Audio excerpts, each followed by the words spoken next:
Осында жилеттің тігілу жолын көрсетемін. Алдымен қағазға сызбасын дайындап аламыз, өзімізге оңай болсын. Мен баламның киіп жүрген жилетін алып сызып алдым.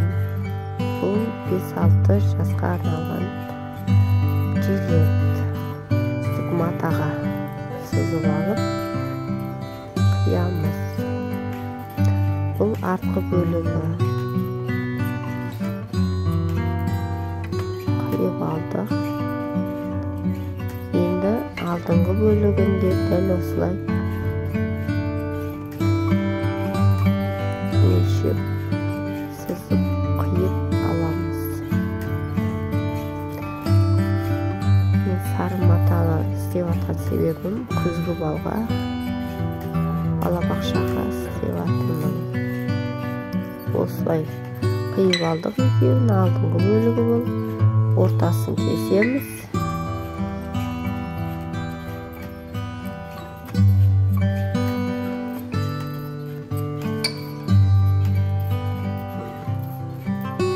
Артқы бөлігі, мынауымыз алдыңғы бөлігі.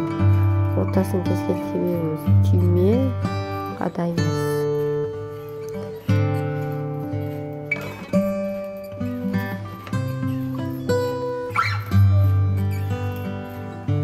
Екі жағын тігіп алдым. Астарлы бөлігінде дәл солай қылып кесіп өлшеп алып тігеміз. Енді жан жақтарын тігеміз. Қолмен көрсетіп тұрған жерін бәрін тігіп шығамыз да, асты жағында кішкене ғана бөлігін қалдырамыз. Бұл теріс аударушыға жер. Енді бұрыш-бұрыштарын шығарып, оң қаратамыз. Жаңағы қалған бөлігін тігеміз. Тіктік, енді тігілмеген жері төбесін біріктіріп тіге қоямыз. Бір үтік басып жіберіп дайын жилетіміз. Артына қалағандарыңызша резина қойсаңыздар да болады, болмаса жіп қойсаңыз болады. Мен резина қойдым. И алдына кнопка қададым. Осымен дайын жилетіміз.